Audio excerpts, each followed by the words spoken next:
Boa noite. Boa noite, estão me ouvindo? Boa noite. Boa Oi, noite. Luísa. Boa noite, Boa Lara. Boa noite. noite, boa noite. Boa noite a todos, viu? Sejam muito bem-vindos. Então, tá ótimo, que bom. Então, boa noite a todos. Estou vendo aqui, só o pessoal entrando, que coisa boa. Meus alunos da biologia, um grande abraço a vocês. Meus alunos da físio, segundo e terceiro períodos. Um grande abraço a todos vocês, sejam bem-vindos, viu? Vamos começar a nossa disciplina mais uma vez aqui com o nosso conteúdo, chamando a atenção de vocês mais uma vez, né? Eu vou apresentar, peço que a princípio o microfone fique, né, desligado para não ter interferência de som. Mas qualquer dúvida, qualquer comentário, qualquer coisa, sintam-se à vontade para interferir, para poder fazer perguntas, tá bom? São muito bem-vindos. Hoje, o que que eu estou imaginando? Eu vou apresentar aqui para vocês. Eu vou fazer uma breve apresentação, vamos dar início. Vou falar da disciplina, tem um videozinho curtinho que eu também vou apresentar a vocês. E depois nós temos algumas perguntinhas, tá? Para fazer a semelhança do que foi feito semana passada, no sentido de vocês poderem verificar aquilo que vocês entenderam, aquilo que eventualmente deixou algum tipo de dúvida, tá? Para a gente poder ter a oportunidade de recordar e acompanhar, tá certo? Então, estou falando assim só para vocês terem uma noção do que eu estou imaginando para a gente ao longo dessa noite de hoje, tá? Estarei, né? Uma coisa que mais uma vez eu chamo a atenção, não se esqueçam das atividades de parcial que já estão lá, né, postadas na unidade 1, seção 1, como pré-aula, um quadro lá de distribuição de pontos e atividades. Então, não deixe, por favor, para a última hora a entrega da atividade, né? Agora já no final do mês, então passa muito depressa. Por favor, não deixe de olhar para acompanhar e fazer, tá? E assim que forem terminando, podem me enviar pelo e-mail. É como a gente já fez anteriormente, manuscrito, tá? E aí vocês me encaminham por e-mail, por gentileza. Bem, no mais, então vamos dar continuidade. Deixa eu pegar aqui o meu pointer. Qualquer coisa, tá? Em termos de vocês de entenderem, em termos de áudio, qualquer coisa vocês me sinalizam, por gentileza, tá? Porque vocês sabem que é muito importante o retorno de vocês, para que nós possamos, na verdade, conseguir passar tudo direitinho e vocês terem entendimento, tá bom?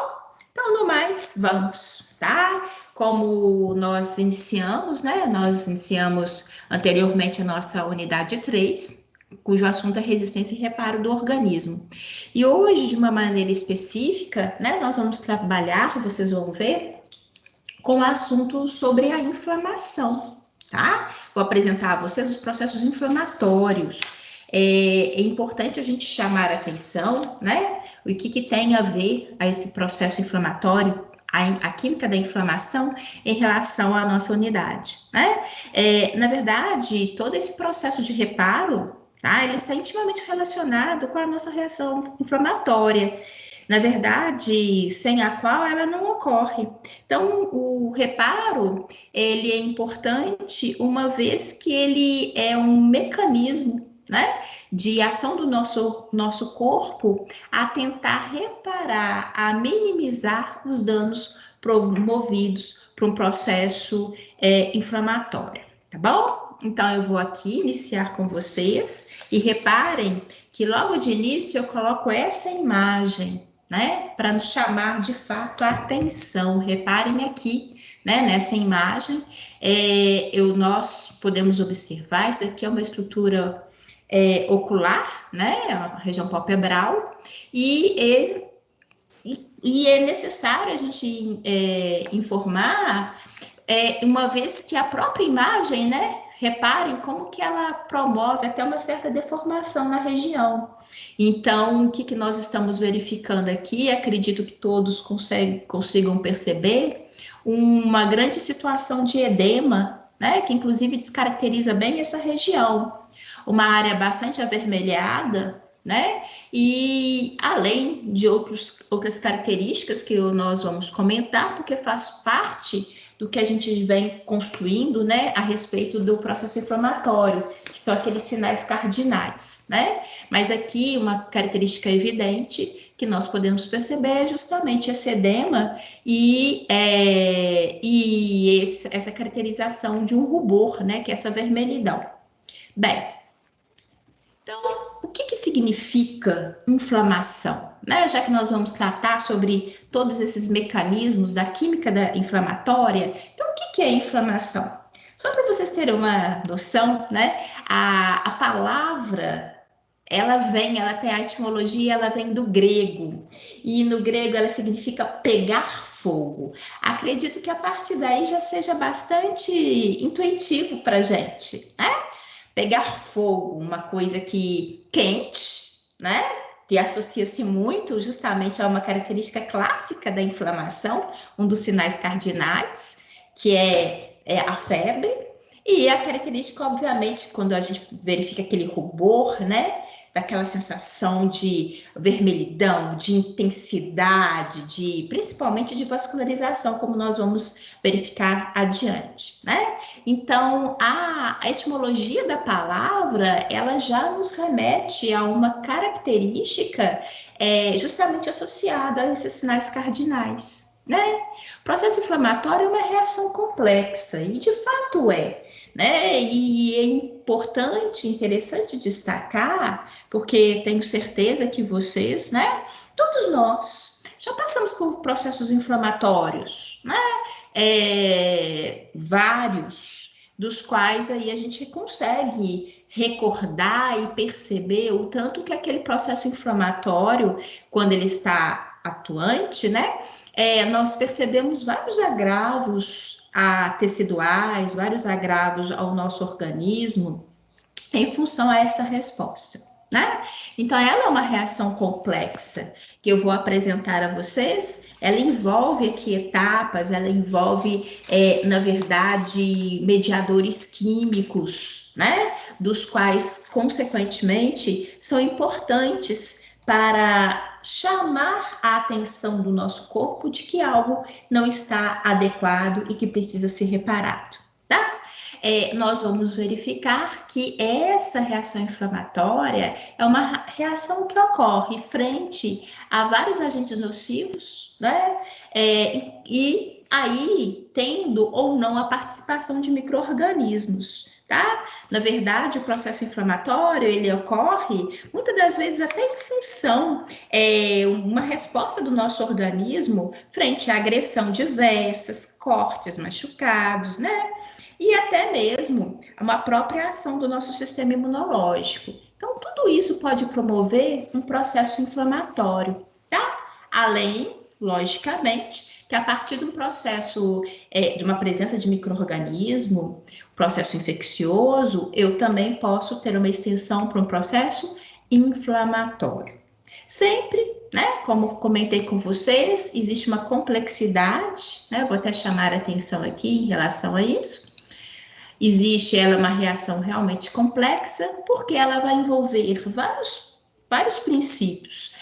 Existe um princípio vascular, que inclusive é a primeira alteração que nós vamos observar, vocês vão ver isso. Existe uma resposta celular, né? E uma reação sistêmica, ou seja, envolvendo o nosso organismo como um todo, tá bom?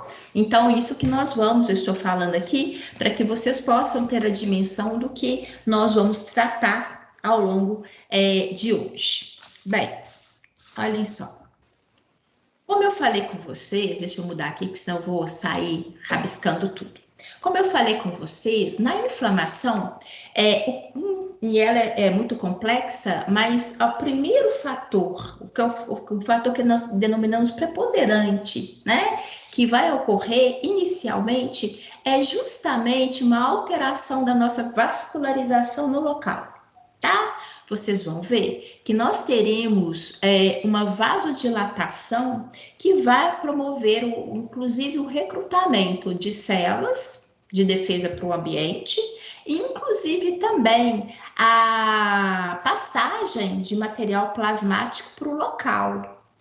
Isso, inclusive, nos ajuda a entender a situação de edema, né, que ocorre no local do processo inflamatório. Eu queria, inclusive, antes, né, de ir adiante, eu até para me poder ouvir também um pouquinho a voz de vocês, porque eu gosto de provocar, porque eu fico com saudade, se eu não provocar, vocês às vezes ficam muito caladinhos. Me ajudem só a recordar aqui, é algo que a gente tem visto continuamente, mas quais são os sinais cardinais da inflamação? Podem aqui, falam comigo, podem um ou outro falar para mais de um participar? Podem falar, eu sou todo ouvidos. Digam, deixa eu ver a voz de vocês. Dor, rubor. Isso, dor, vamos com calma. Falaram dor, ok. Rubor. Edema. Rubor. O rubor tem a ver com aquela vermelhidão, né? Edema. Difusão. Isso. Perda de função. Perda de função. Avermelhamento. Esse avermelhamento é o rubor.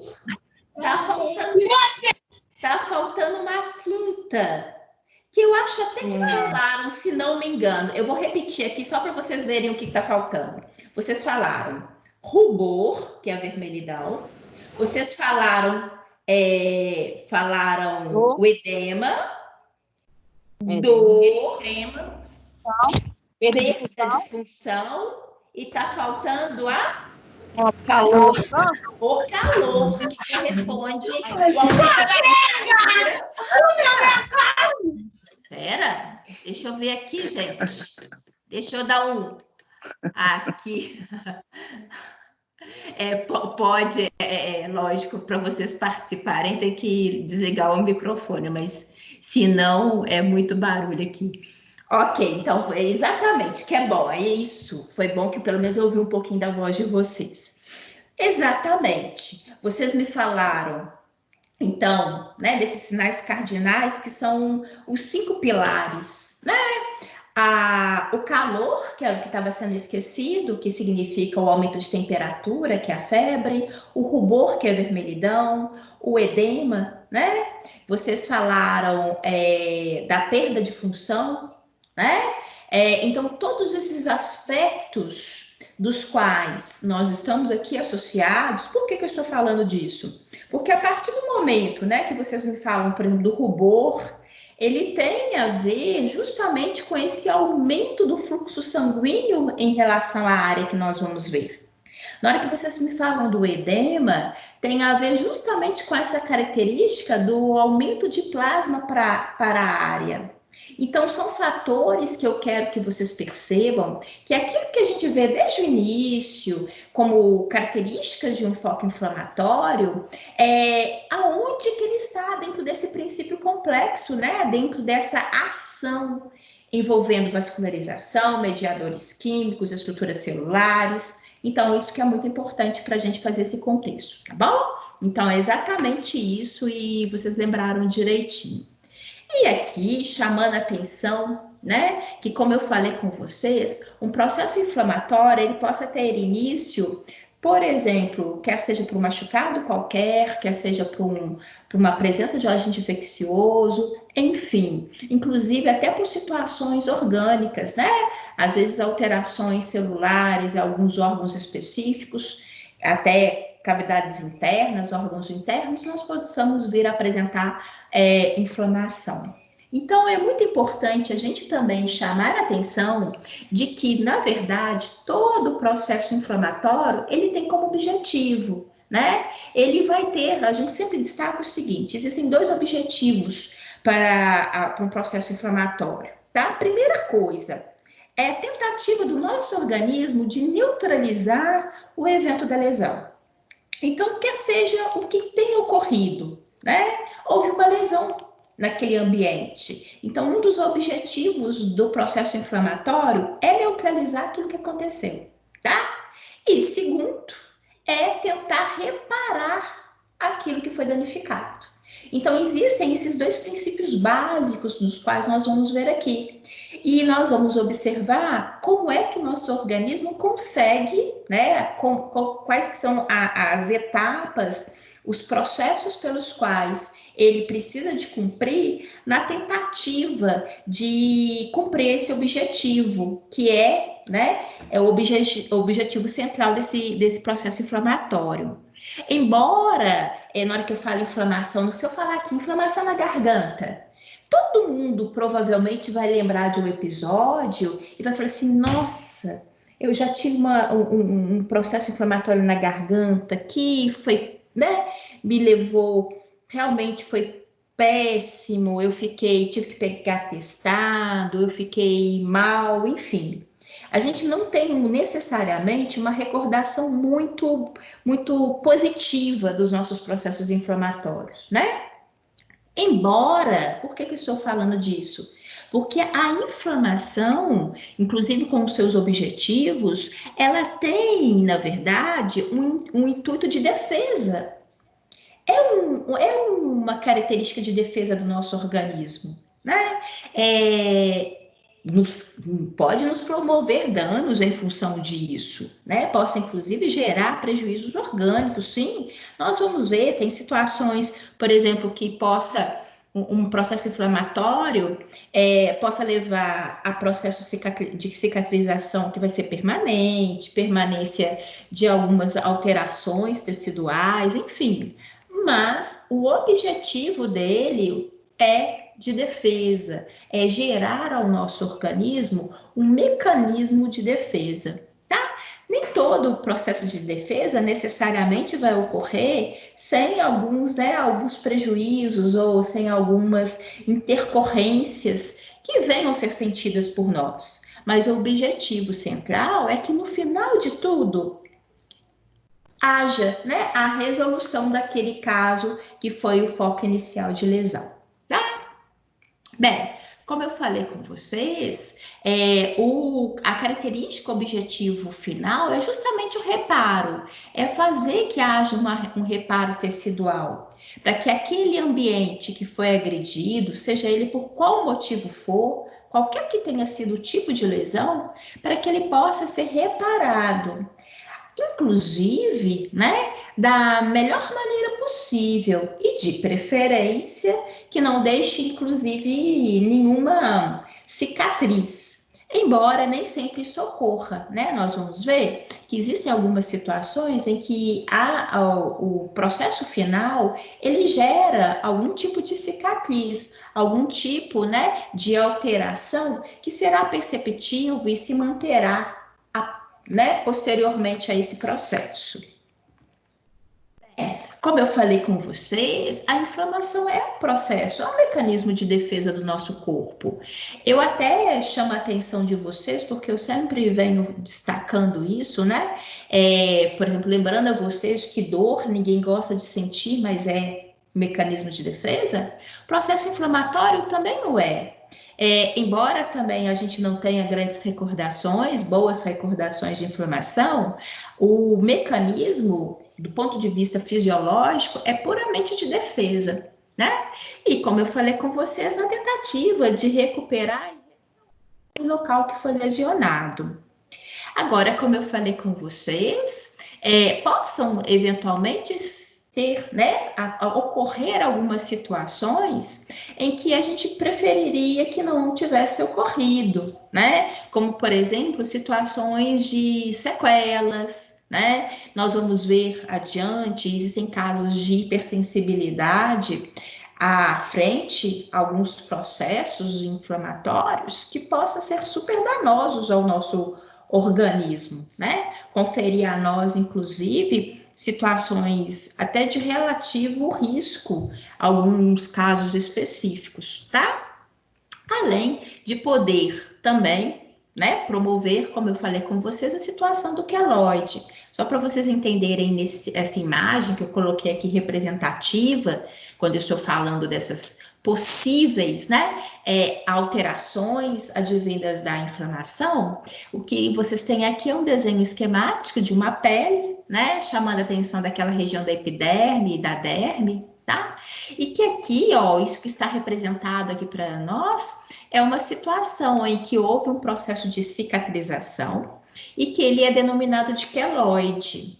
É essa área, né, mais abaulada, ela é bastante chamativa, bastante pronunciada. Eu estou aqui colocando como exemplo, mas mais adiante eu vou mostrar a vocês, tá? Aqui é apenas como representação de algo que eu estou aqui introduzindo, em termos de assunto, tá bom? Mas depois a gente vai ter oportunidade de destacar isso melhor. Aqui eu venho recordando a todos vocês as características gerais da inflamação, que eu já pedi até para ter a participação de vocês, uma vez que é importante para a gente recordar aquilo que nós comentamos anteriormente, né? Já aulas passadas. Porque eles são sinais clássicos de um processo inflamatório e dos quais, inclusive, nós vamos conseguir fazer associação do porquê que eles ocorrem, né? Em função das alterações dos processos inflamatórios. Então, como vocês já me falaram, só recordando, calor, rubor, tumor, dor e perda de função, tá? É importante destacar, e vocês vão ver, esses sinais cardinais, eles são muito típicos de uma fase aguda da inflamação. Quando, porventura, o indivíduo tenha uma extensão do processo inflamatório e ele se cronifica, ou seja, ele tem uma durabilidade maior, esses sinais cardinais, eles tendem a, inclusive, desaparecer, para vocês terem uma ideia, tá? E outra coisa também importante, se a gente imaginar que órgãos internos também sofrem processos inflamatórios, é interessante a gente imaginar que nem sempre eu consigo visualizar, né? É muito fácil falar em enxergar uma inflamação através de alguns processos inflamatórios bastante pontuais, externos, né? Mas para órgãos internos, nós não conseguimos fazer essa avaliação. Então, isso de fato também não significa que não ocorra, mas significa que nem sempre eu posso seguir apenas com esse princípio de observação dos sinais cardinais, porque nem sempre eu consigo visualizar todas essas alterações. Bem, como eu falei com vocês, eu vou... Oi, diga. Ana Maria, boa noite. Oi, Ana, boa noite. Tá Tudo joia? bem? Tudo jóia. Bem. Diga. Só eu te perguntar, porque na figura anterior, onde está o edema, você coloca tumor. Eles têm o mesmo significado? Muitas das vezes eles utilizam essa terminologia, tá bom? Okay. Esse edema, tá? Eu particularmente, é que eu usei que eles às vezes colocam isso até no nosso livro. Eu normalmente utilizo mais a situação do edema, né? Mas possa ser utilizado também, tá bom? Ok, obrigada. De nada, Ana.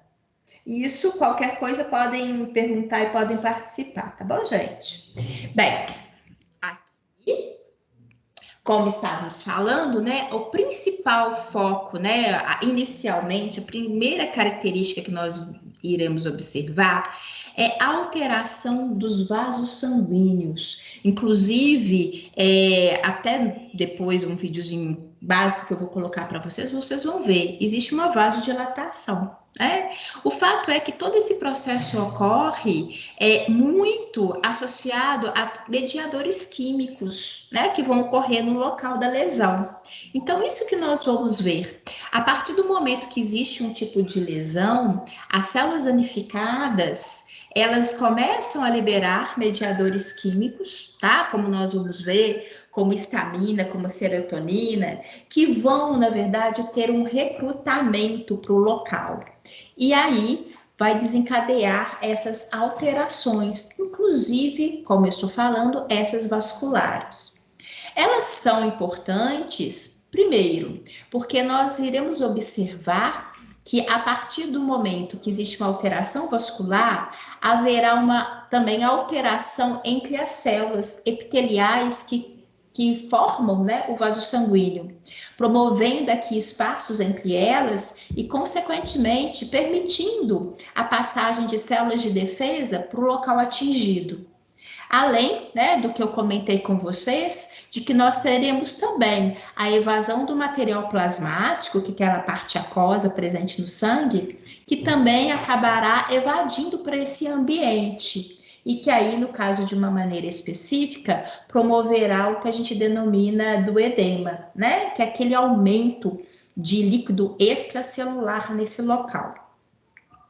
Bem, nós iremos perceber que no processo final da inflamação, nós teremos, né, primeiro, essa é a tentativa de que o processo que levou, né, ao foco inicial inflamatório, ele acabe, na verdade a intenção é que ele cesse, e nós teremos, aqui nós iremos perceber que nós teremos uma grande presença de células que vão morrer, tá? Não só aquelas células danificadas, mas inclusive células de defesa que foram recrutadas por esse ambiente. E aqui nós iremos perceber que quando esse processo ele cessa, nós teremos a necessidade, inclusive, para que haja um devido reparo tecidual, é fundamental que esse material, né, esse exudado, que eu vou mostrar para vocês adiante, de que ele possa ser limpo, eliminado, para que, de fato, né, exista uma reconstituição tecidual aqui.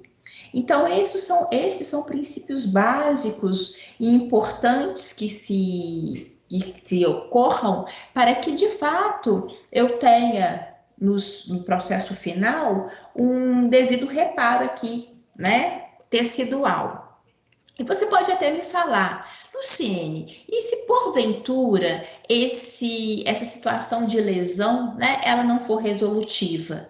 E se, porque é aí que a gente está generalizando, e se esse processo, aquilo que está promovendo o agravo, ele não cessar? Aí a gente vai caminhar para um processo inflamatório crônico, ou seja, um processo inflamatório que tende a durar meses ou às vezes até mesmo anos. Isso, obviamente, é catastrófico, porque se a gente imaginar, ele possa levar à perda da função do órgão que está sendo atingido.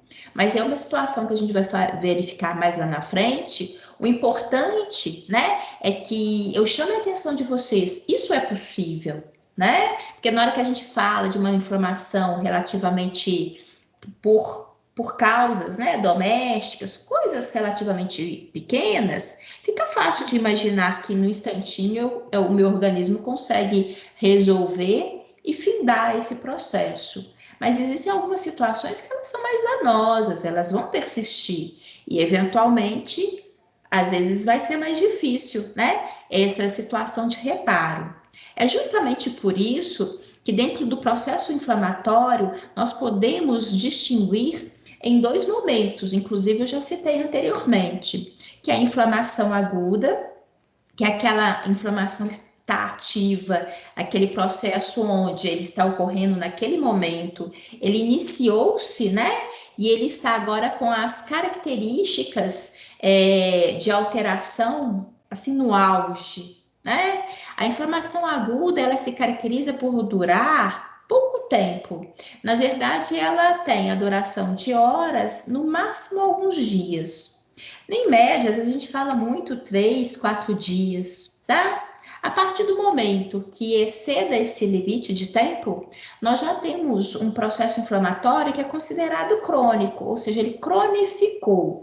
Então, ele agora está mais duradouro, inclusive com alguns aspectos que começam a sofrer alteração, né? A duração, ela possa durar de semanas, meses até anos, como eu mencionei a vocês, né?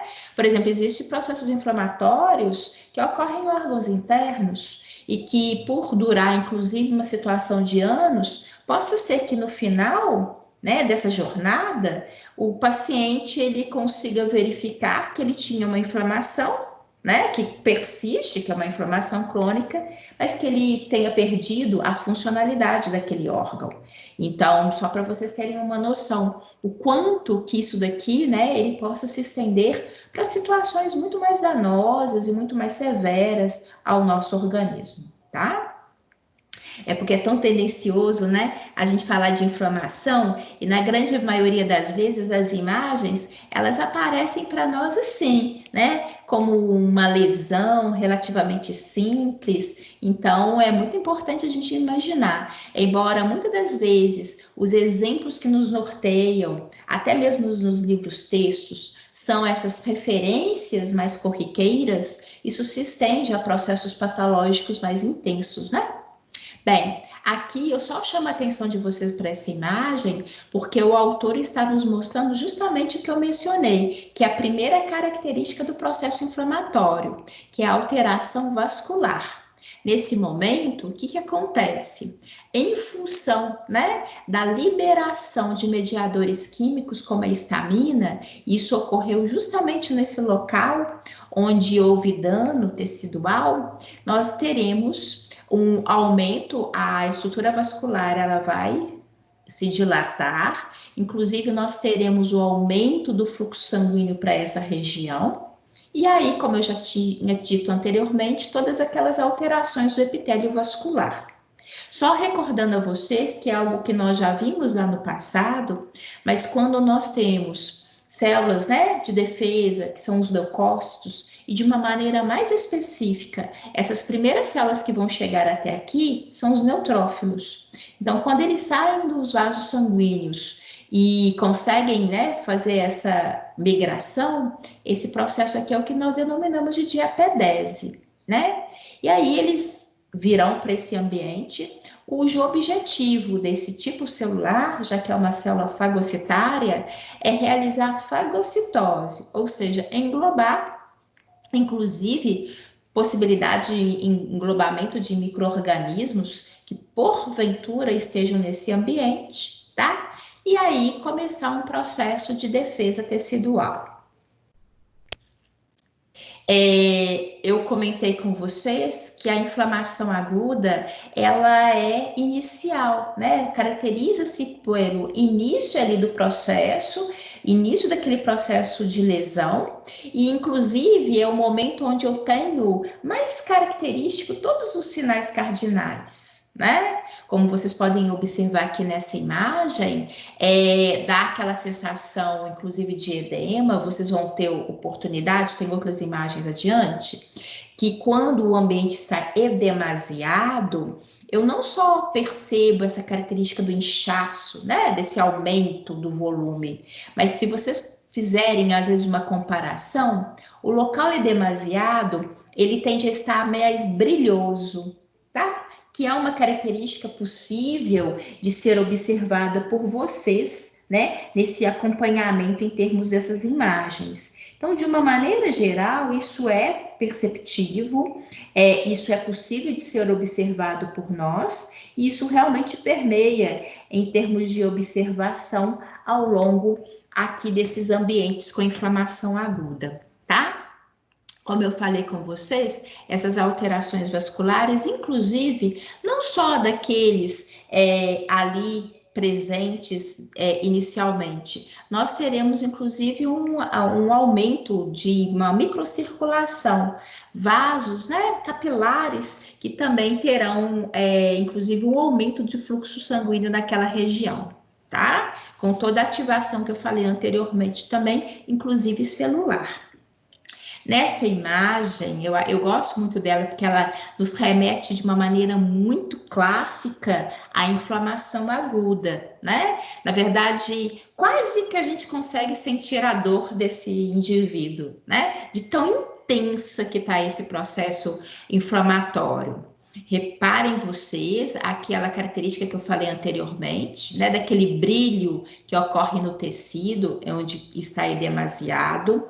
Percebam vocês aqui o rubor, né? Em função justamente dessa alteração vascular. A gente dá para dar, acredito que seja perceptível para todos, né? A percepção em relação a um material, uma secreção, né? Que aqui nas laterais são muito clássicas aqui para gente. Então, tudo isso, né? Que é muito característico. Por que eu estou mostrando isso para vocês? Porque são imagens de inflamação aguda, característico desse processo, desse momento inflamatório. Como eu falei com vocês, quando a gente consegue observar um tecido, e logicamente que essas imagens que a gente apresenta são mais fáceis a gente perceber daquilo que ocorre, né? Externamente. Como eu falei com vocês, não significa que isso não ocorra com órgãos internos, o único detalhe é que isso não é perceptível para nós, né? Diga. A queimadura, ela entra como uma inflamação aguda? Perdão, quem está perguntando? É Michele. Oi, Michele. A queimadura, ela gera um processo inflamatório, ela vai gerar um processo de resposta. Ela, por si só, o que a queimadura é? Ela é uma lesão, né? Só para a gente recordar, inclusive lá na nossa unidade 1, quando a gente trabalha justamente com os tipos de lesão, endógenos e exógenos. Por exemplo, a queimadura, normalmente ela ocorre, é uma lesão tecidual, que ela ocorre por motivos exógenos. Por quê? Caiu um ácido, caiu um óleo quente, enfim. Então, a queimadura em si é uma lesão. E a partir dessa lesão, eu vou ter uma resposta do meu organismo, inclusive uma resposta inflamatória. Então, o nosso organismo vai responder de uma maneira intensa na tentativa, né, de reparo. É lógico que aí é muito importante, até um bom exemplo de observar aquele detalhe que eu falei inicialmente, porque é o objetivo do foco inflamatório defender e reparar. Mas se a gente for imaginar, né, como, por exemplo, numa queimadura, se a gente for imaginar queimaduras mais severas, né, o reparo ele tem limite, porque o nosso organismo vai conseguir reparar, restaurar na medida do possível, né? Então, é um bom exemplo para a gente imaginar que na hora que a gente fala desses objetivos do processo inflamatório, obviamente precisa de imaginar o limite fisiológico, né? Para que se cumpra tudo isso, tá bom? Mas exatamente, isso é um exemplo de lesão que gera uma resposta inflamatória do nosso corpo, sim, tá? Obrigada. De nada. Podem perguntar, já falei isso. Eu até gosto. Ô, professor. Diga. É o Weber, não é? Diga, isso. Weber. Tá joia? Joia. A minha dúvida, tipo assim, tô com um negócio na pulguinha da orelha, sabe? Na pontinha da orelha. O bicho de pé, ele tem alguma coisa a ver com o que a gente está estudando? Ou não? Não tem nada a ver a característica do bicho de pé. Os sinais cardinais, por exemplo? Não, vamos por partes, Weber. Ali no caso do bicho de pé, primeiro, é um ectoparasita, né? Uhum. Que a fêmea se aloja na nossa pele com o objetivo de sugar, né? Inclusive se alimentar dos nossos tecidos para dar viabilidade aos ovos. Mas, por outro lado, a partir do momento, porque ela acaba atuando como uma lesão, ela promove uma lesão tecidual. Uhum. A partir da presença dela, possa surgir uma resposta inflamatória, tá? Então, não significa, inclusive, né, bicho do pé, o agente, o ectoparasita, é o Tunga penetrans, é a fêmea, né? Que ela acaba penetrando na nossa pele com esse objetivo que eu falei anteriormente. E principalmente, Heber, se a gente imaginar que existem pessoas, principalmente aquelas pessoas que trabalham no campo, com animais, por exemplo, suínos, né? que é muito mais comum que esse ectoparasita esteja também nesses animais. Então, se for imaginar, por exemplo, um trabalhador que esteja ali em íntima associação com esse ambiente, ele tem mais susceptibilidade a ter também a presença, né, da Tunga penetras na pele dele. Então, aí é mais susceptível ainda que se instale um processo inflamatório. Por quê? Quanto maior for a quantidade, o agravo e a lesão tecidual, né, inclusive chamando a atenção, porque ele acaba funcionando como uma porta aberta para, inclusive, infecções secundárias. Então, é assim, a gente só tem que ter o cuidado, eu tenho que ter o cuidado na sua pergunta, o seguinte, que a presença física dela não necessariamente vai me gerar uma resposta inflamatória. Mas é possível, né? Principalmente da extensão, a partir do momento em que isso possa se agravar, a partir do momento, inclusive, que a pessoa, né, eventualmente não identifique de uma maneira precoce, que não venha retirar, né, esse ectoparasito, enfim. Isso possa se estender e aí levar a um foco inflamatório, tá bom? Sim, obrigado. De nada. Olhem só, aqui eu coloco para vocês visualizarem. O que nós temos aqui acima é uma vascularização normal dos nossos tecidos, né? Qualquer região, que é uma vascularização em que eu tenho uma porção arterial, uma porção venosa e, logicamente, ao entorno, né? A constituição dos tecidos ao entorno, eu teria a presença inclusive, de células de defesa que estão, né, fazem parte ali, inclusive, do tecido conjuntivo. Bem, o que é importante? Reparem vocês que aqui o autor está nos colocando uma situação de vascularização normal e aqui eu tenho uma situação de um processo inflamatório, né? Onde, reparem vocês que o autor está nos mostrando a extensão, né? Como que esses vasos, eles aumentaram o calibre, eles dilataram, né? Quando a gente repara, faz uma comparação de uma imagem com a outra. Além do mais, né? E aí, até chamando a atenção, a partir do momento que há essa dilatação, eu consigo ir ao recrutamento de sangue em maior quantidade para esse local. Inclusive gerando aquilo que eu falei com vocês, aquele rubor, né, que é aquela vermelhidão naquele local, é muito fruto desse maior recrutamento de sangue para essa área. Além do mais, também chama a atenção de vocês, percebam aqui, olha a quantidade muito maior de leucócitos, né? Ou seja, de células de defesa. Anteriormente, o que nós tínhamos eram células macrofágicas, né? São macrófagos que estão naturalmente nos nossos tecidos. Mas aqui no foco inflamatório, além da presença daqueles macrófagos, agora eu terei principalmente neutrófilos. Por quê? São aquelas células que evadiram do ambiente circulatório e foram recrutados para esse ambiente, tá? É impressão minha ou alguém quer perguntar? Não, acho que não. Acho que é barulho externo, tá bom? Bem, então, isso daqui é uma característica, né, do qual a gente consegue visualizar aquelas características teóricas que nós falamos anteriormente, tá? Aqui, em termos de imagem, o que, inclusive, estão querendo chamar a atenção para a gente aqui, que existem algumas situações que a gente possa ter até uma dúvida em relação se o ambiente tecidual, se está aí demasiado ou não, né?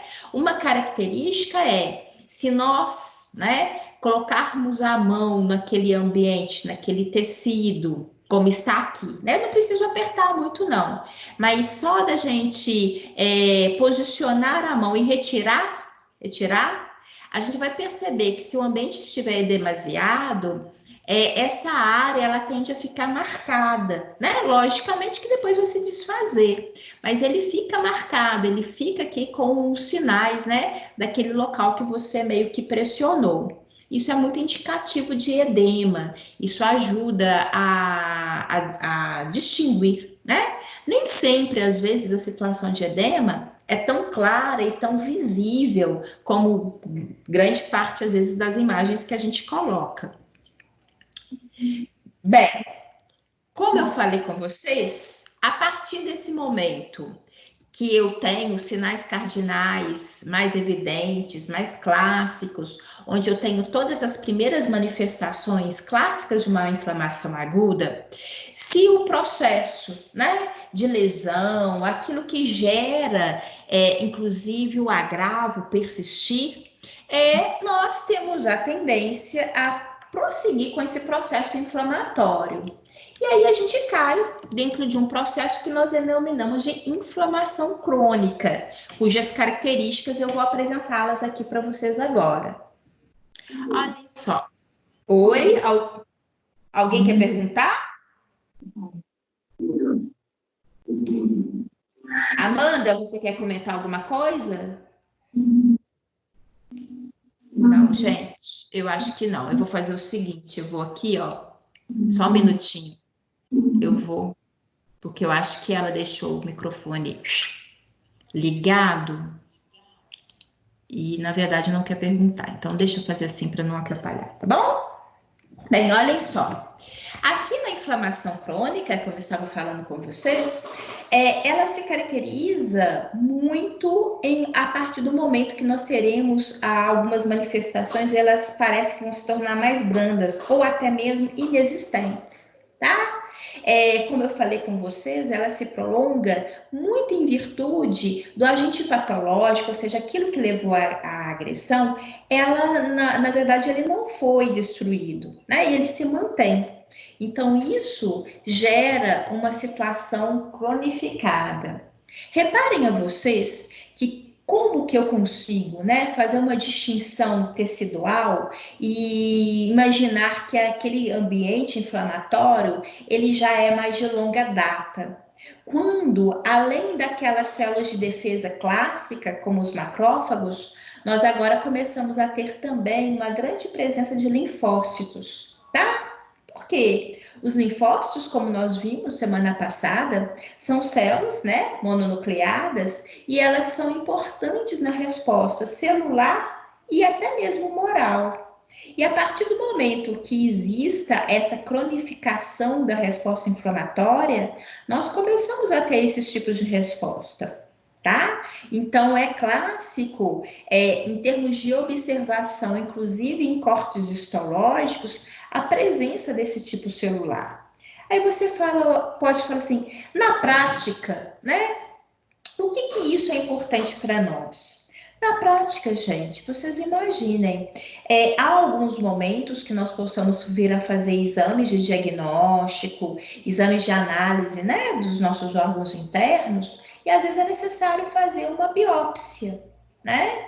E ali, quando se observa aquele tecido, a presença do infiltrado inflamatório, das células que estão ali contidas, vão ser analisados, logicamente, por profissionais experientes, e isso vai ser indicativo. Então, eu quero só destacar a vocês, porque tem hora que, na hora que a gente coloca assim, parece ser tão, né? Mas por que isso é importante? Isso é importante por uma questão prática. Se a gente imaginar, né, que há momentos das nossas vidas que nós possamos vir até a necessidade de uma análise e que, eventualmente, até mesmo essa distinção, se o ambiente existe uma inflamação, se ela é uma inflamação recente ou se ela é uma inflamação de maior tempo, isso é importante ali no diagnóstico e no tratamento, tá? Então, isso para a gente é importante.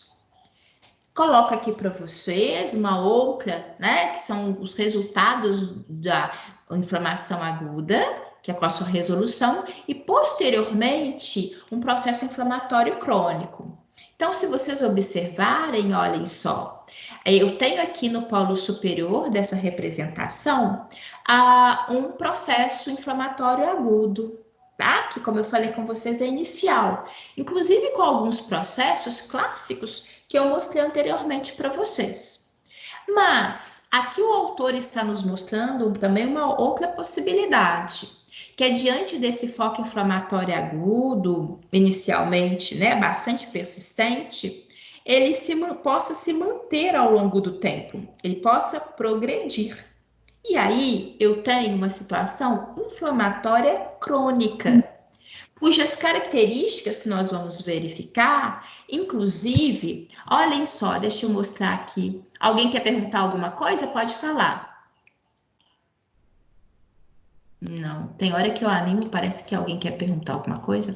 Olhem só, eu tô chamando a atenção aqui, ó, para essas estruturazinhas aqui, ó.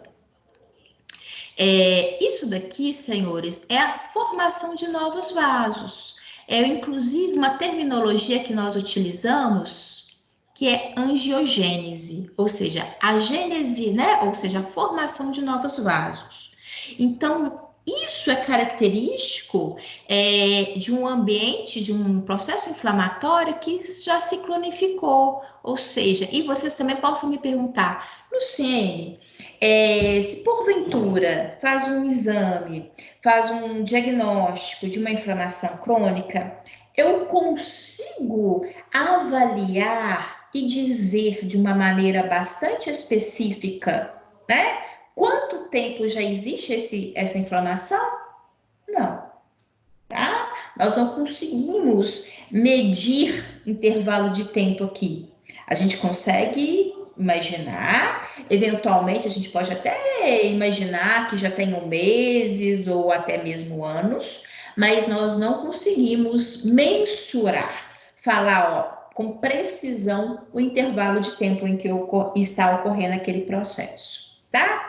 Então, eu vou colocar aqui só para vocês perceberem, né? Para vocês acompanharem. Então, essa característica de nova formação de vasos, ela é muito clássica de um processo inflamatório crônico, tá? Afinal de contas, não existe formação de novos vasos de um dia para o outro, né? Isso, de fato, ela ocorre ao longo do tempo e em função de uma demanda. Por quê? Quando existe, né, esse processo inflamatório, ele mantém-se ao longo do tempo, aquela tentativa inicial, inclusive com aumento vascular, né, aumento do calibre dos vasos, com o passar do tempo ele não vai conseguir manter toda essa performance, né? Muito pelo contrário, aquela progressão da lesão, ela acaba gerando prejuízos vasculares nesse ambiente, tá? E a necessidade da formação de novos vasos. Bem, reparem vocês que aqui também, como eu falei anteriormente, haverá um filtrado inflamatório, não só com macrófagos, mas também do que a gente denomina de células mononucleares. Essas aqui, ó, que nada mais são do que aqueles linfócitos que eu falei no slide anterior para vocês. Olhem eles aqui, tá bom? Só para vocês fazerem essa ligação, né? Porque ali na hora de estudar, verificar e até mesmo verificar a coerência aqui das informações, tá bom? Além do mais, como ele já é mais duradouro, nós temos uma tendência a perceber no local, na tentativa de reparo do local, a deposição, né, de tecido conjuntivo com maior intensidade, que é o que nós denominamos de fibrose. Inclusive, com essa alteração tecidual no local, nós teremos perda de função. Vou dar um exemplo aqui, só para vocês contextualizarem, que é algo que eu tenho certeza que todo mundo já ouviu. Sei que vocês sabem da importância e do impacto que isso possa causar ao funcionamento orgânico e que vocês vão conseguir enxergar, né, essa característica de fibrose. Vocês já ouviram falar em cirrose hepática, né? Que nada mais é, gente, na hora que a gente fala cirrose hepática, é a deposição de tecido conjuntivo no fígado. Isso não ocorre de um dia para o outro, né? Ocorre ao longo do tempo. Então, isso ocorre como um processo ali de tentativa de reparo numa situação de inflamação crônica, tá? E chamando a atenção que na hora que a gente fala cirrose hepática, ela possa ocorrer não só por excesso de bebida, como é muitas vezes associado para a maioria das pessoas, mas também por agentes infecciosos, tá? Que possam evadir o fígado e promover, né, um processo inflamatório crônico com fibrose, que é a deposição desse tecido conjuntivo. Aí você pode falar assim, mas esse tecido conjuntivo, ele não é observado em outros pontos do meu corpo? Por que a deposição dele aqui possa ser tão danoso?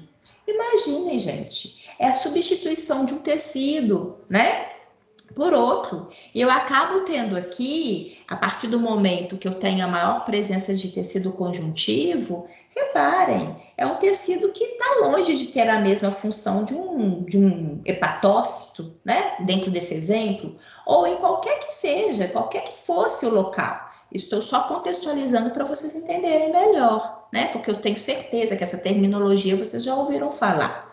Bem, então isso daqui, né, para a gente perceber o tanto que eventualmente não possa ocorrer, né, ao longo aí da nossa vida, em situações vastas, com várias situações de exemplos, né, que possam ocorrer, não só conosco, mas de uma maneira geral, quando a gente ouve falar em inflamação. Eu só não quero deixar de também explicar esse desenhozinho aqui, ó, que se vocês observarem, o autor está nos falando que é uma possibilidade, né? De que logo depois do processo inflamatório agudo, nós temos também a possibilidade de verificar naquele local inflamado, um excesso de material, de um exudado, inclusive que eu já mencionei isso hoje, né, no iniciozinho. E isso, inclusive, é perceptível, né, por essa riqueza de células, na verdade, que são neutrófilos ao entorno, inclusive também com, até mesmo, aqui estão pontuados esses pontinhos, né, seriam restos celulares. Por quê? Quando você tem um enfoque inflamatório, eu terei também ali destruição de células do tecido. Então, essas células vão ser destruídas e com a morte celular eu tenho fragmentos celulares. Então, por exemplo, o pus, né? Na hora que a gente tem ali numa inflamação e eu consigo perceber aquele material amarelado, purulento, aquilo nada mais é do que células, né? Material diverso, inclusive células do meu organismo que morreram e que fazem parte ali desse exudado do qual a gente identifica, tá bom? Bem, aqui um exemplo clássico de possibilidade, né, da gente conseguir fazer esse link, essa observação de inflamação aguda com riqueza de características do sistema inflamatório, com sinais cardinais bastante evidentes, e numa área onde eu começo a ter uma inflamação mais cronificada, com diminuição desses sinais e uma tentativa de reparo. Inclusive, é um exemplo dado pelo nosso próprio livro didático, que é a característica do herpes labial. Né? Quem eventualmente tem, sabe que logo de início, né, no local onde houve o processo infeccioso, começa a ter um edema, né, que começa inclusive a incomodar a pessoa, quando normalmente gera no indivíduo as primeiras manifestações, né? Então, aqui o indivíduo começa a ter o edema, tá? Obviamente, uma sensação de desconforto, na região fica dolorido, uma sensibilidade maior, né? E isso tende a se estender, ele vai aumentando, inclusive tem a formação de bolhas no local. Tá? E, obviamente, tornando-se ainda mais visível. Se a gente tiver a oportunidade de encostar aqui, a gente vai perceber que tá quente, tá vermelho, né? Tá edemasiado, a gente tem, como muitas das vezes ele é muito pontual, a gente tem, inclusive, uma determinada área que vai ficar mais edemasiada, né? Enfim, todas as características, todas as sintomatologias dos sinais cardinais bastante aguçados. Só que com o passar do tempo, com os dias, né, haverá o rompimento, inclusive com a diminuição daquela área onde estava inicialmente bastante demasiada. O edema também ele tende a diminuir, né? E vão começar a formar-se bolhas no local, no sentido de, na verdade, são pequenas crostas. Essa que, inclusive, aqui nessa imagem é bastante evidente, né?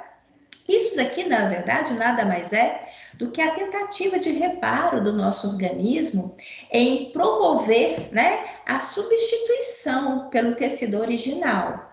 Então, quando a gente observa esse estágio, eu já não tenho mais o edema, eu já não tenho mais a vermelhidão. Essa, inclusive, a observação, professora, não está vermelho não, mas está escuro. Mas isso aqui é uma característica de reparo tecidual, que posteriormente, inclusive, isso tende, né, até mesmo a sair, e você vai perceber que você vai ter um reparo tecidual, e do qual depois as pessoas nem vão perceber onde é que você teve algum dia uma incidência, né, do herpes labial, tá bom?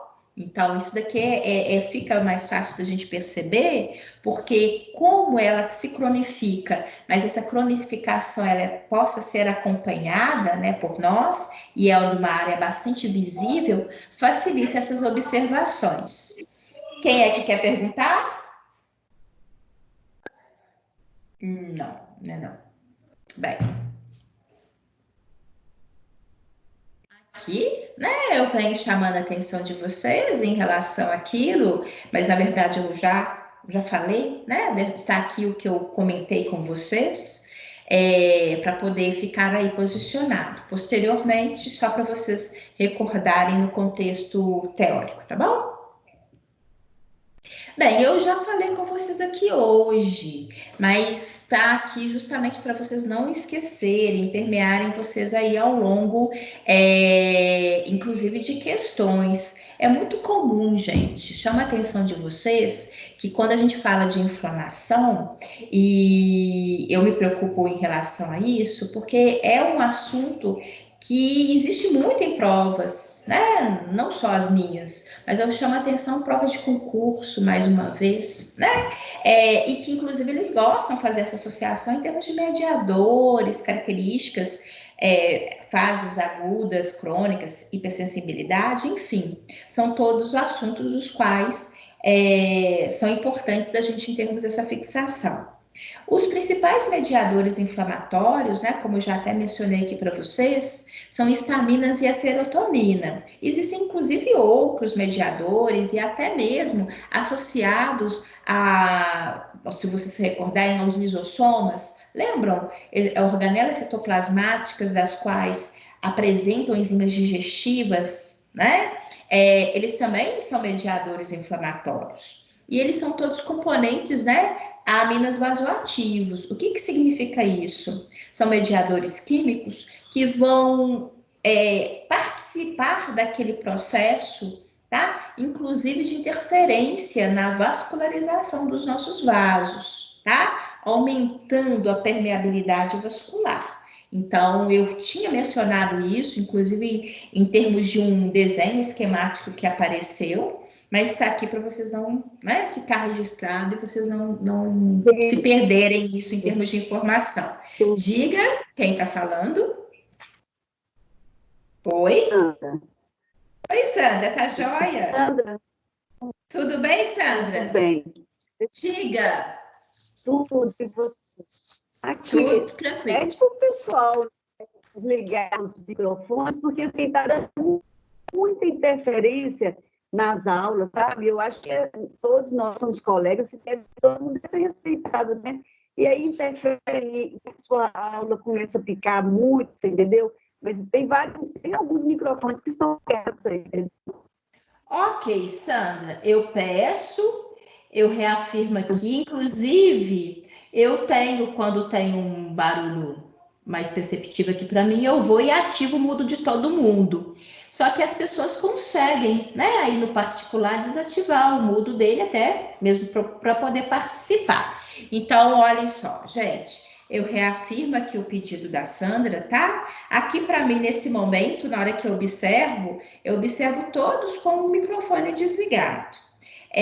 Vocês sabem que eu sempre peço para vocês participarem, então, nesse momento, é super bem-vindo e necessário. Mas logo que fizerem a pergunta, né, ou participar, por favor, deixe o microfone desligado para não causar interferência, tá bom? Por favor, porque qualquer barulhinho, né, às vezes aqui no nosso ambiente, no ambiente onde a gente está, acaba, por mais sutil que seja, incomodando, tá bom? E principalmente interferindo ali, né, para a pessoa ouvir de uma maneira adequada. Mas eu tenho certeza o pessoal colabora assim. Isso é porque às vezes, sem querer, desativa. Enfim, só para ter uma ideia, teve uma vez que eu, sem querer, eu ativei o meu mudo. Ainda bem que o povo logo me sinalizou, né? Mas é porque, sem querer, às vezes as pessoas ativam, encostam, tá? Tenho certeza que o pessoal eles colaboram sim. Então, aqui chama a atenção de vocês, inclusive, quando nós vimos daquele quadro, né? O famoso quadro dos leucócitos que vocês fizeram lá na primeira etapa, chama a atenção de vocês que quando vocês fizeram o desenho dos basófilos, né? Inclusive, o que é mais chamativo nesse tipo celular é a grande quantidade de grânulos, né? E por que eu falo disso? Porque os basófilos são células leucócitos, dos quais, inclusive, tem grande quantidade de mediadores químicos. Então, aquelas estruturas que vocês observaram, elas não são aleatórias, não, né? É grande quantidade de material que está ali presente, mediadores químicos, que em momentos necessários, como no foco inflamatório, serão liberados, tá? Promovendo, como eu estava falando anteriormente, alterações inclusive vasculares, tá? Aqui, só para vocês recordarem, eu fiz um desenho esquemático, coloquei a imagem, né, de um desenho esquemático, chamando a atenção disso, né? Porque todos esses mediadores inflamatórios que nós estamos mencionando estão presentes dentro das células, né? E, logicamente, serão liberados diante de uma necessidade, como aqui no caso de um foco inflamatório. Mas é importante que a gente imagine, que a gente consiga perceber que esses mediadores, eles estão contidos, né, em ambientes específicos, como nós vimos anteriormente, ambiente celular. Aqui eu falo para vocês um desses mediadores químicos, que é a histamina. Eu tenho certeza que todos vocês já ouviram falar, né? Porque ela é muito intensa, ela é muito famosa, principalmente porque ela está presente não só no processo inflamatório, como ela também está presente em situações alérgicas, né? Que são reações intensas do nosso organismo. Então, a histamina, ela é um mediador químico em que ela promove várias alterações orgânicas, tá? Entre elas, ela vai promover, né, a alteração vascular, inclusive com uma interferência aumentando o fluxo sanguíneo e promovendo uma frequência cardíaca alterada, para mais, né, que é promovedora da taquicardia, para vocês terem uma noção. Então, a histamina, ela possa promover essa situação, tá? Ela possa gerar também uma alteração interna no sistema respiratório, de uma maneira mais específica, promovendo uma vasoconstrição dos brônquios e bronquíolos, tá? Então, é por isso, inclusive, que é possível de se observar em indivíduos alérgicos, né? Entre eles, alguns casos específicos, como os asmáticos, alterações, né? Queixas clínicas, inclusive com dificuldade respiratória, tá? Haverá também, o que é comum nesse caso, também ela promove aumento de secreção ácida pelo nosso estômago, tá? E também é grande promovedora de alterações teciduais, vermelhidões, né?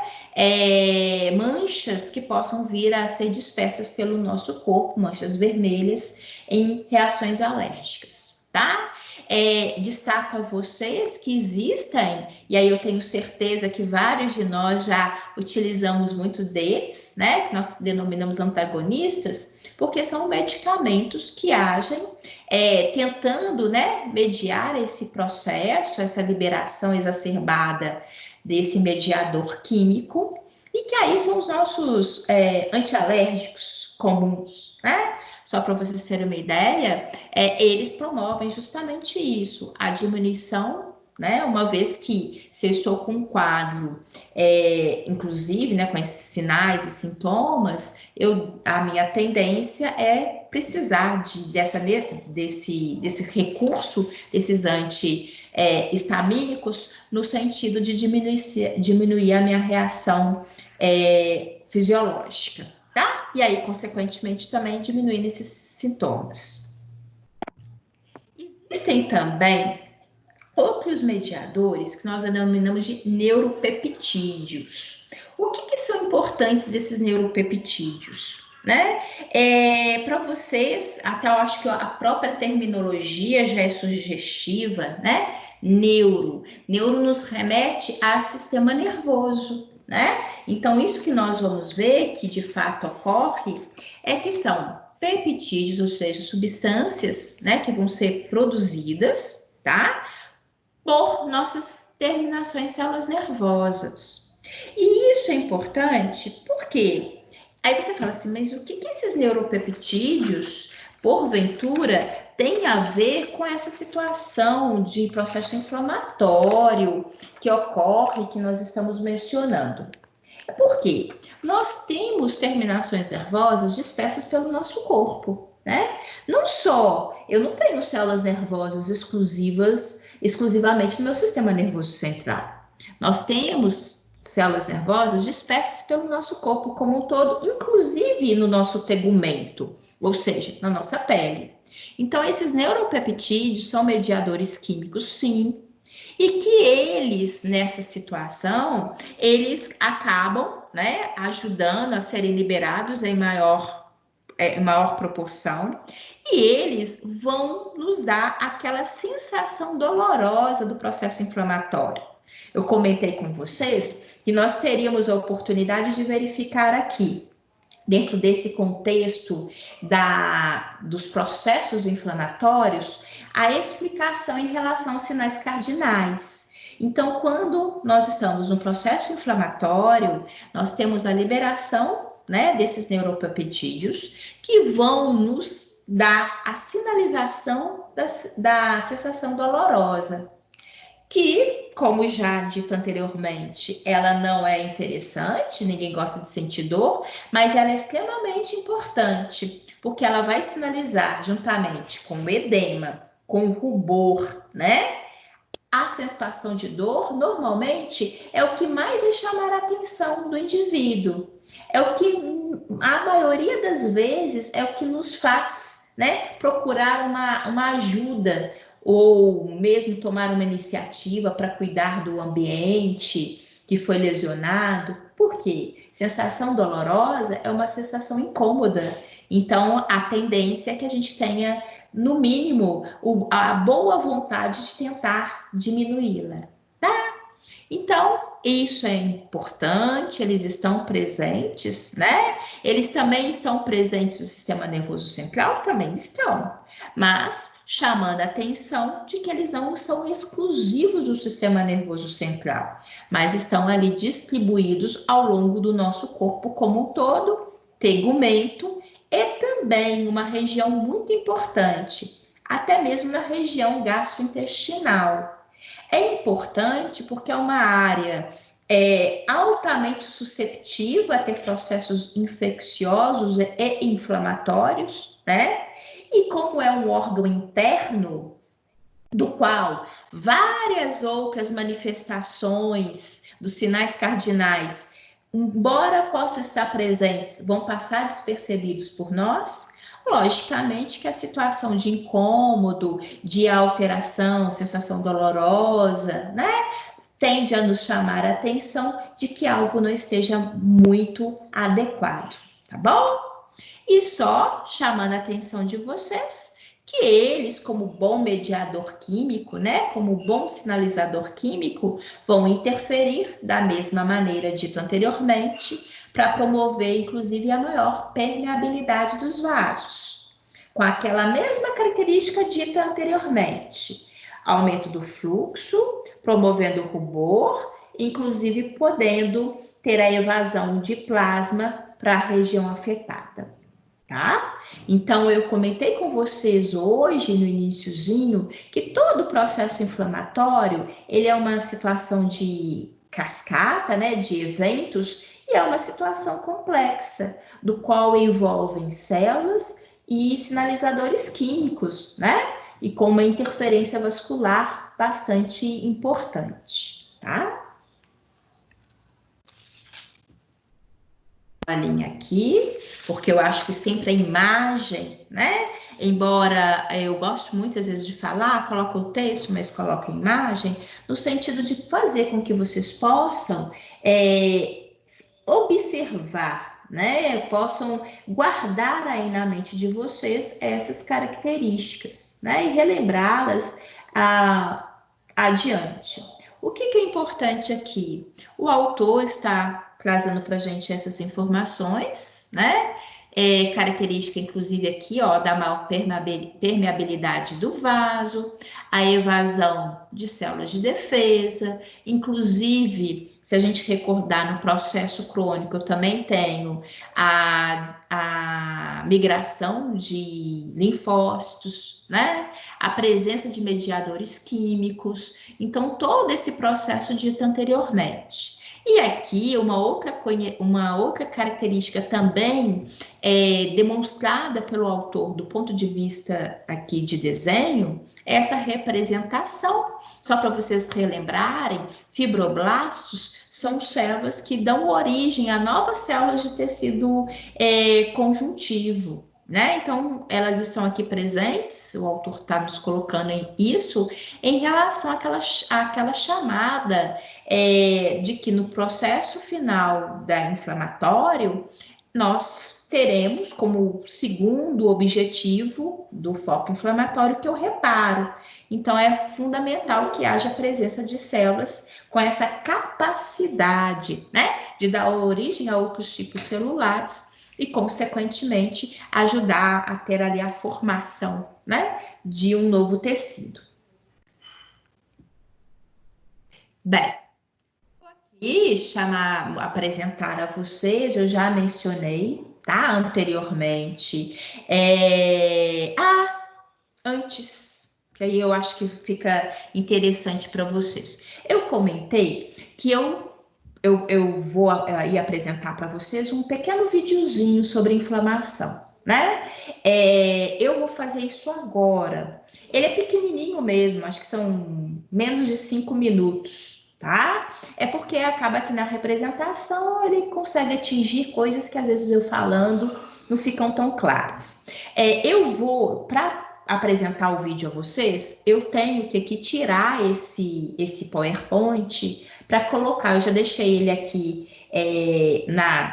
no YouTube básico para me acessar. Então, agora eu vou tirar, então não é porque caiu, não. Eu estou tirando aqui, ó, a projeção de vocês, tá? Porque eu estou buscando esse vídeo, porque eu acho que aí, nesse momento, é bom para a gente poder fechar, né, de uma maneira mais específica, esses processos que a gente acabou de falar agora, tá certo?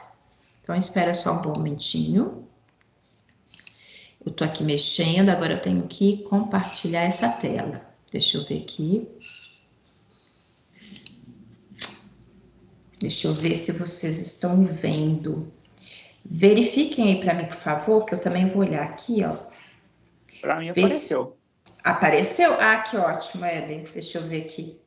Porque eu preciso. Isso mesmo. Obrigada, é isso mesmo. Deixa eu voltar aqui, porque aí eu consigo ver a lista de vocês, tá? Como vocês falam, eu identifico. Bem, vou passar. Ele, na verdade, ele não tem som, não. tá? Acho que não tem som, não. Ele aparece no sentido de uma pequena legenda. Mas vocês vão ver que o que aparece do ponto de vista escrito, teórico, é tudo que a gente comentou. Mas eu gosto dele mais no sentido que vocês possam visualizar aqui, até mesmo internamente, alteração de vasos, enfim, é uma coisa mais dinâmica, dá um dinamismo que eu, falando através de desenhos, não consigo dar, tá bom? Olhem só, por favor.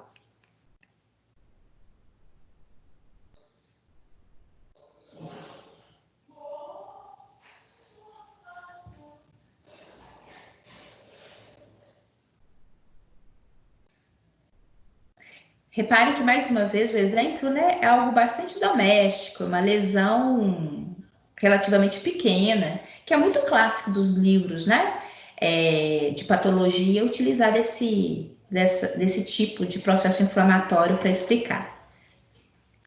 Reparem que houve uma lesão tecidual, e aí ele está chamando a atenção para esse rubor, né. Não vou ficar falando, não, senão tira a concentração de vocês de lerem.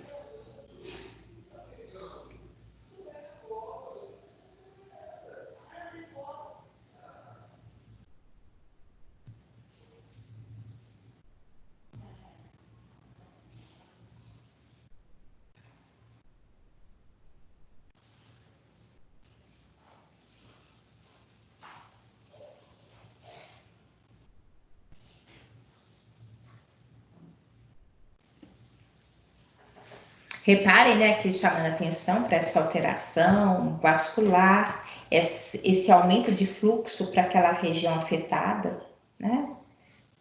Inclusive, quando sai aquele plasma do ambiente, vai gerar o edema, como eu falei com vocês. E aqui também existe a evidência do rubor, né? São os sinais cardinais que nós destacamos. Reparem que ele vai destacar essa perda de função em função lá, os outros dedos estão mexendo, né? E particularmente aquele local lesionado, a pessoa fica limitada.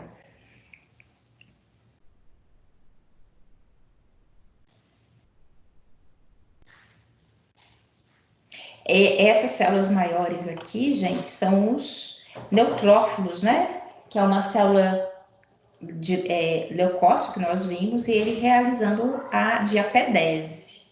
Reparem que eles estão migrando. Essa migração foi em função dos sinalizadores químicos.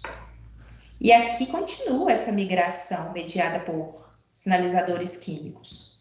Reparem que ele vai representar aqui pra gente isso. Olha lá, né? Representando essa sinalização química,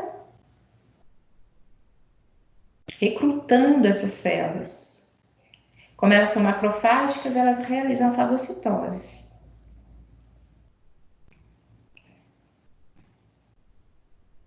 Olha lá o processo. Isso que a gente fala e que acho que um videozinho fica bonito, né? Esclarece melhor para vocês. O objetivo com a fagocitose é justamente poder, né, limitar, inclusive, processos infecciosos no local.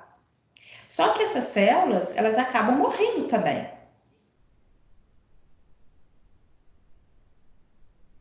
Aqui, quando eu chamei a atenção de vocês, a formação do exudato. Esse exudato é aquela secreção, né, purulenta, amarelada, clássica, que a gente vê, que são os leucócitos que morreram, células teciduais também, que acabaram morrendo em função da lesão. Uma coisinha só, olhem só, até parei aqui. Reparem que o autor ali falou que depois a limpeza, né? Olhem aqui, ó. Reparem desse detalhezinho, ó. Depois de feita a limpeza, o tecido começa a regenerar. É uma característica clássica que eu vou chamar a atenção de vocês na hora que nós falarmos sobre reparo, é que não existe reparo, gente, num ambiente onde na lesão existe sujidade. Então, para que haja de fato, né, um processo de reparo tecidual, é fundamental a limpeza. Nem sempre o meu organismo consegue fazer essa limpeza por conta própria, né? Então, por isso que entra ali os cuidados com as feridas, né? Os cuidados que nós temos que ter em função daquele local. Então, a limpeza, né? Aquela higienização, antissépticos, o cuidado desse ambiente, tá bom? Deixa eu colocar aqui, mas é porque só para chamar a atenção desse detalhe que passa tão rapidinho, mas que eu vou falar com vocês adiante. E aí vocês conseguem verificar, né, o respaldo aqui dessa importância.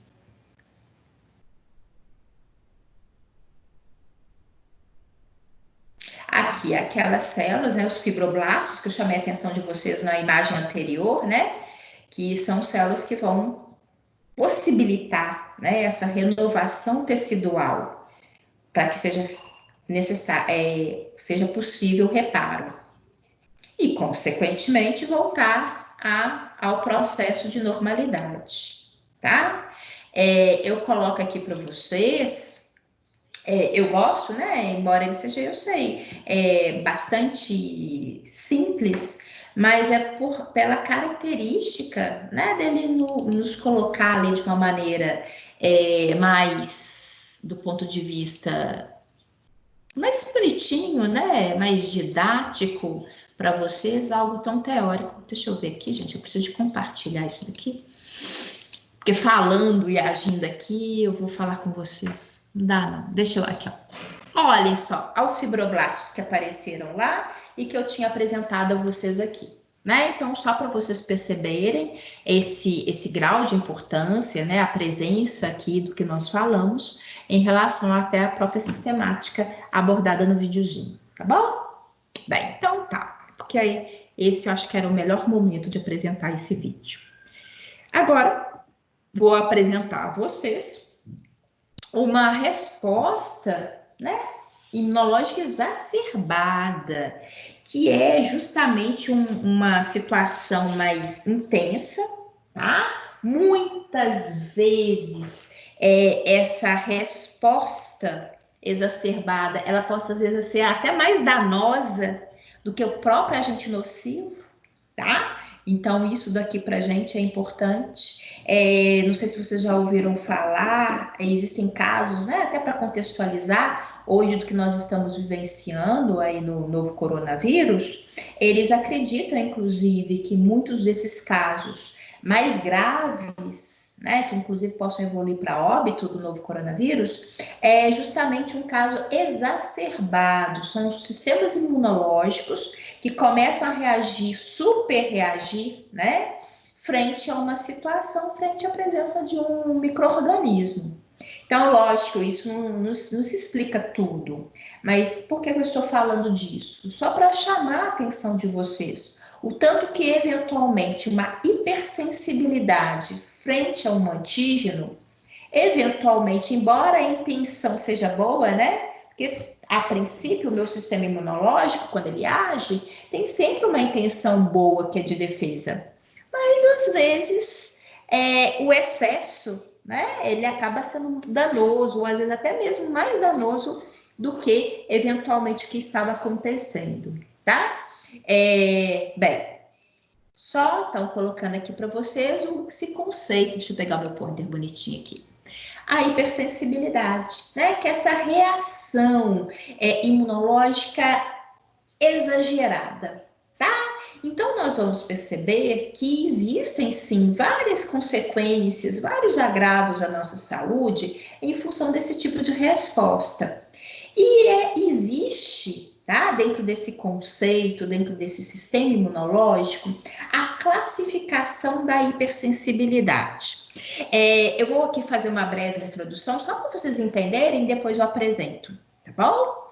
Quando a gente fala de hipersensibilidade, nós veremos que nós podemos classificar, né, diferentes reações nossas em hipersensibilidade, do tipo 1, 2, 3 e 4. E essas classificações, elas são muito pontuadas em função, tá? Do tipo de resposta que vai ser, se é ou não mediada por um determinado anticorpo, se ela ocorre de uma maneira mais rápida ou mais tardia, tá? E, inclusive, vocês vão ver que existem algumas situações de hipersensibilidade, tá? Que nós até ouvimos falar aí no nosso dia a dia, por exemplo, choque anafilático, né? Que possam ser classificados dentro dessa hipersensibilidade. Vocês vão ver, particularmente, eu estou falando choque anafilático, porque eu tenho certeza que todos vocês já ouviram falar nisso, né?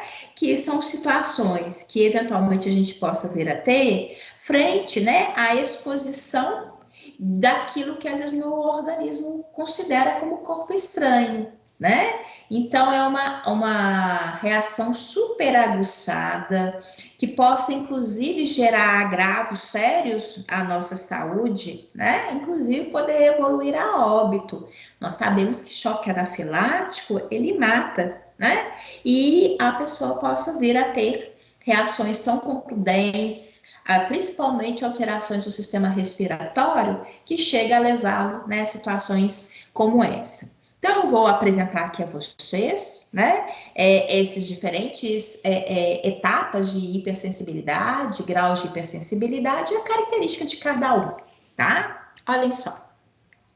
A hipersensibilidade do tipo 1. Né? Ela é considerada como hipersensibilidade imediata ou anafilática. É aquela que normalmente ocorre tão logo a gente às vezes tem uma exposição ao que o meu corpo denomina como não próprio. Né? Eu falo isso porque às vezes a gente possa vir a ter, por exemplo, um choque anafilático pela picada de um inseto, né? Que em si, não necessariamente, às vezes ele me provocaria, às vezes, tantos danos em si, mas o meu organismo reconhece aquela substância, né, que foi inoculada como não própria, e aí me gera uma série de reações orgânicas, tá? Normalmente, como eu falei com vocês, deixa eu até pegar aqui, ó, para marcar e chamar a atenção de vocês, né? Essa hipersensibilidade do tipo 1, ela ocorre aqui, ó, minutos após a exposição, tá? E aí, essa exposição, esse processo, ele possa ocorrer, quer seja, às vezes, pela ingesta de alguma coisa, pela inalação, inclusive, só para vocês terem uma ideia, tem pessoas que possam vir a ter uma reação, uma hipersensibilidade do tipo 1, até mesmo por grão de pólen, né? O indivíduo, normalmente, para ele ter uma hipersensibilidade do tipo 1, eles acreditam que, na maioria dos casos, esse indivíduo já tinha sido sensibilizado com esse antígeno anteriormente, tá? E que aí agora, quando ele está sendo exposto novamente, aí ele responde de uma maneira aumentada, né? Por isso que é hipersensibilidade, e de uma maneira mais contundente, tá? É o caso, por exemplo, quem tem asma, né? A asma alérgica, ela é uma hipersensibilidade do tipo 1, tá? Então, a gente tem que ter cuidado em relação a isso. São processos dos quais o meu organismo, ele responde de uma maneira intensa, né? Exacerbada e que eventualmente possa ser danosa essas características danosas ao nosso funcionamento orgânico, tá? A hipersensibilidade do tipo 2, tá? O que ela é caracterizada? Normalmente, ela é mediada por anticorpos, por isso que nós denominamos citotóxicas. Tá? Ela é mediada aqui só recordando, né? Lembram semana passada que eu apresentei a vocês? Nós temos as imunoglobulinas, né? Que inclusive, só para a gente recordar, já que está aqui mencionado duas delas. São 5 classes de imunoglobulinas, tá? A IgG, a IgM, a IgA, né? A IgD e a IgE, tá bom? Só para recordá-los assim. E aqui, particularmente nessa hipersensibilidade do tipo 2, ela é mediada por esses 2 anticorpos. E só para recordá-los também, a gente fala que a imunoglobulina da classe M é aquele anticorpo que ele é produzido numa fase inicial, né, de resposta. E a imunoglobulina da classe G é uma fase mais tardia, tá bom? Reparem vocês que essa hipersensibilidade, ela ocorre em média um tempinho a mais em relação à do tipo 1. A do tipo 1, eu falei com vocês que ela normalmente ocorre minutos após a exposição. A hipersensibilidade do tipo 2, ela tende a ocorrer no intervalo de tempo de até 8 horas após a exposição com o antígeno. Então, ela demora um pouquinho mais, né? Eu, às vezes, até consigo fazer menção, ter uma ideia do que tenha me promovido uma reação de hipersensibilidade, mas já passou um tempinho, né? Inclusive, horas após aquela exposição, tá bom? Então, ela é clássica. Inclusive, a gente chama atenção que esse grau de hipersensibilidade, só como exemplo, para vocês terem uma noção, né? É um tipo de hipersensibilidade que pode ocorrer, por exemplo, transfusão de sangue, tá? Que o indivíduo está ali sendo transfundido com um sangue não compatível, né? E possa vir a adquirir essa hipersensibilidade do tipo 2. Outra característica também, muito, acho que também vocês reconhecem, né? Eritroplastose fetal, que é aquela característica quando a mãe, que é RH negativo, vem a ter filho RH positivo, né? E eventualmente tem ali, acaba que a mãe possa entrar em contato, né, com o sangue do feto, aí ela começa a reagir frente à presença do feto. Inclusive, sendo esse tipo de reação uma hipersensibilidade do tipo 2, tá? Logicamente, super danoso para o desenvolvimento do feto. Aqui, a hipersensibilidade do tipo 3, como eu falei com vocês, são 4 graus de classificação, tá? A hipersensibilidade do tipo 3, ela é conhecida de uma maneira geral justamente por essa imunidade associada, uma associação de antígeno-anticorpo e também caracterizada pela imunoglobulina da classe G, tá? Normalmente, por favor, tem microfone aí ligado. Normalmente, ela ocorre no intervalo de tempo um pouco mais adiante. Aqui, embora exista uma variação, mas ela possa ocorrer até mesmo cerca de 10 horas após a exposição com o antígeno, né? Para vocês terem uma ideia, essa hipersensibilidade do tipo 3, ela possa ocorrer em algumas manifestações até relativamente conhecidas por nós, né? Por exemplo, quando nós entramos em contato com animais peçonhentos, né? Com a inoculação de venenos, quando porventura o indivíduo às vezes tem uma situação, até mesmo outros processos infecciosos, como febre amarela, situação de dengue. Então, o indivíduo também possa desenvolver uma reação, né, imunológica de hipersensibilidade frente a um determinado micro-organismo e que aí é caracterizada como do tipo 3, tá? Deixa eu colocar aqui. Aqui, como eu falei com vocês, esse grau de hipersensibilidade, ele é mediado principalmente por neutrófilos, tá? E como eu falei com vocês, muito clássico nas situações de picadas por animais peçonhentos, situações inclusive também infecciosas, né? Por diversos agentes. Inclusive, alguns aqui que a gente destaca que são particularmente mais próximos a nós, né? Dengue, febre amarela, né? Sarampo, cachumba, enfim, só para a gente poder fazer essa correlação, tá? E finalmente, aí eu só vou finalizar aqui para a gente ir para o intervalo, tá? Eu sei que está no horário, mas só para a gente não deixar esse último para poder citar. A hipersensibilidade do tipo 4, que aí, como eu falei, a última é considerada como uma hipersensibilidade tardia, porque ela ocorre em média, só para você ter uma noção, em média a gente fala que 24 horas após, tá? Possa ter essa variação, mas em média dessas 24 horas. E que, inclusive, aqui, no caso, o indivíduo possa ter manifestações, inclusive, dérmicas, tá? Normalmente esses indivíduos vão ter dermatite de contato, tá? Os antígenos, né, eles acabam se difundindo pela pele e faz com que a pessoa comece a ter manchas, esses pontos petequiais, né, avermelhados, dermatite, urticária. Então, são muito característicos aqui nesse tipo de hipersensibilidade do tipo 4, tá bom? Inclusive, como exemplos, como eu comentei com vocês, dermatites alérgicas e até mesmo algumas doenças autoimunes, tá? Bem, vou fazer o seguinte, vou dar agora um intervalo para vocês descansarem um pouquinho, a gente volta, se alguém tiver alguma pergunta, alguma coisa nesse sentido, e aí depois do intervalo a gente vai prosseguir um pouquinho e eu, antes de terminar, eu vou colocar para vocês umas questões, tá bom? Para a gente poder avaliar, para vocês acompanharem, e é bom que vocês falam também.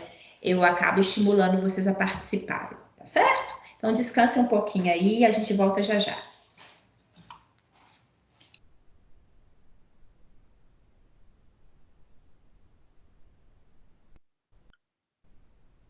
Ô, professor,